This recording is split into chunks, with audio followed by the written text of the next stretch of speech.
बिस्मिल्लाहिर्रहमानिर्रहीम। शुरू अल्लाह के नाम से जो बेहद निहायत रहम वाला है। मैं आलम सिद्दीकी ईद उल अज़हा के मौके पर हर मुसलमान को इसकी बहुत बहुत बधाई देता हूँ, मुबारकबाद देता हूँ। जब भी ईद उल अज़हा का वक्त आता है तो मुसलमान हो चाहे हो गैर मुसलमान, दिमाग में बात आती है कुर्बानी की। कुर्बानी एक जानवर की, बकरे की, जैसे हम कहते हैं बकरीद है। अलग-अलग इलाकों में अलग-अलग जानवरों की कुर्बानी दी जाती है, अल्लाह के राह में उसे कुर्बान किया जाता है। लेकिन क्या ये सिर्फ़ एक रस्म बन के रह गई है, जहाँ पे हम अच्छे से अच्छा जानवर लाते हैं, खरीदते हैं, लोगों को दिखाते हैं, उसकी कुर्बानी अल्लाह के राह में करते हैं, लेकिन इससे हमारे तक़वे में कोई बदलाव नहीं आ रहा है। एक मुसलमान जब बाहर निकले तो ये होना चाहिए कि लोगों के दिमाग में ये बात आनी चाहिए कि हाँ, ये मुसलमान जा रहा है, ना ये मेरे साथ गलत करेगा, ना ये मेरे साथ गलत होने देगा। ये तकवा होना चाहिए एक मुसलमान का।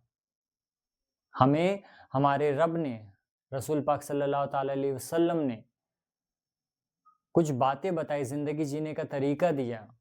हमें बताया गया कि हमें नमाज़ करना है, रोज़ा करना है, हज करना है, ज़कात देना है और सहदा बना के रखना है, हमारे अल्लाह पाक पे तवक्कल बना के रखना है हमें। लेकिन आज एक मुसलमान इन सब चीज़ों को तो छोड़ ही चुका है, इसके अलावा और कई गलत आदतों में मुब्तला हो गया है। आप अब मुसलमान को देखते हो कई जगह तो वो बेईमानी कर रहा है, वो घूस खा रहा है, वो वहाँ पे चालाकी दिखा रहा है, बदगुमानी कर रहा है, लोगों की बात इधर से उधर कर रहा है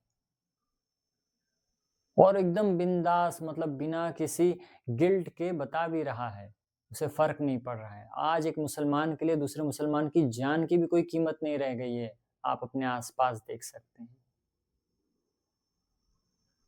तो हमने मुसलमानों की इमेज जो खराब दुनिया वालों ने बना ही दी है, हम उसे और बढ़ा रहे हैं। बजाय हमें तो ये करना चाहिए कि हमें इसे सुधारना चाहिए। एक मुसलमान जब ये शब्द निकले किसी के मुँह से तो एक सिक्योरिटी बननी चाहिए कि हाँ, ये है, कुछ गलत नहीं होने देगा, क्योंकि ये खुदा से डरता है। ये अपनी नबी की उम्मत है, ये कुछ गलत होने नहीं देगा। लेकिन बिल्कुल उलट आज इसके हो रहा है हमारे माशरे में। एक मस्जिद जहाँ कहीं भी एक माशरे में होती है, मस्जिद कमेटी होती है, उनका काम सिर्फ़ ये नहीं होता है कि वहाँ पे मस्जिद बनाए ईदगाह बनाए, कब्रिस्तान बनाए। लेकिन उस मस्जिद में लोगों को कैसे लाया जाए, ये भी सोचना उस कमेटी का, उस इमाम का फ़र्ज़ बनता है।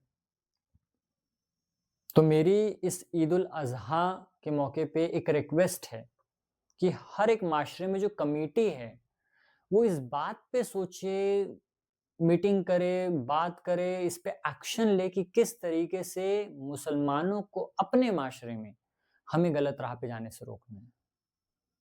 आजकल आप देख रहे हो कि मुसलमान बहुत गलत राह पे इवन जो बच्चे हैं बहुत गलत राह पे चल रहे हैं। अगर हम कमेटी वाले इन्हें सही राह नहीं दिखा पाएँगे तो फिर तो बाकी दुनिया गलत राह दिखाने के लिए बैठी ही है। हमें सोचना है। तो एक कमेटी को सोचना चाहिए और ये हर कमेटी का मेरे हिसाब से फ़र्ज़ है और हर कमेटी ख़ास करके अब हम जहाँ पे हैं चनकापुर कमेटी, तो मैं चनकापुर कमेटी से ये रिक्वेस्ट करूँगा कि वो इस बात पे एक्शन लें कि किस तरीके से हम लोगों को जो नमाज़ नहीं पढ़ते हैं, उन्हें कैसे मस्जिद की तरफ लाया जा सके, कैसे उन्हें समझाया जाए, कैसे उन्हें मस्जिद में लाया जाए, रोज़ा रखवाया जाए, हज हो सके जो नहीं कर सकता है, उन्हें करवाया जाए। ये लंगर पेटी है रख के हम लंगर कर रहे हैं, खा रहे हैं, जो खा पी चुके हैं, जो खा सकते हैं, पी सकते हैं, वही खा रहे हैं, पी रहे हैं। मेरे हिसाब से ये बात उतनी ठीक नहीं लगती। हाँ, आप कर सकते हैं लेकिन इससे भी प्रायोरिटाइज़्ड और भी बहुत सारे काम हैं जो हमें करना चाहिए, जो ज़्यादा ज़रूरी है। तो मेरी रिक्वेस्ट है हर कमेटी से, स्पेशली हमारे एरिया की कमेटी से कि आप कुछ ऐसा काम करें, मीटिंग करें, यूथ को लेके चलें जिसमें हम कोशिश करें कि यहाँ पे ज़्यादा से ज़्यादा हम लोगों को नमाज़ की तरफ, रोज़ा, हज, ज़कात और अपने अल्लाह पे तवक्कल बनाए रखने की कैसे हम उन्हें हिदायत दे सकते हैं, ये हम कोशिश करें इस बात की। और साथ ही साथ ये भी करें कि हमारे एरिया में जब कोई मुसलमान निकले, तो कोई डरे ना, बल्कि कहे कि हाँ, एक मुसलमान जा रहा है, ना ये गलत करेगा और ना ये गलत होने देगा। ये माइंडसेट बनाना है हमारे लोगों का। हज़रत इब्राहीम अलैहिस्सलाम ने तो अपने एक लौते बेटे को, जो इतने सालों बाद हुआ था, उसे भी अल्लाह की राह में कुर्बान कर दिया। और हम हैं कि इस दुनिया की चीज़ों में इतनी बुरी तरीके से मुब्तला हैं, इस दुनिया की चीज़ों से इतने ज़्यादा मोहब्बत कर चुके हैं कि हम आखिरत को भूल चुके हैं। हम ये सोचते हैं कि सामने वाला क्या कहेगा, उसने इतना किया, उसने उतना किया, वो क्या बोलेगा? ये नहीं सोच रहे कि अल्लाह पाक क्या सोचेंगे? अल्लाह पाक के आगे हमें जाना है आखिर में मौत के बाद।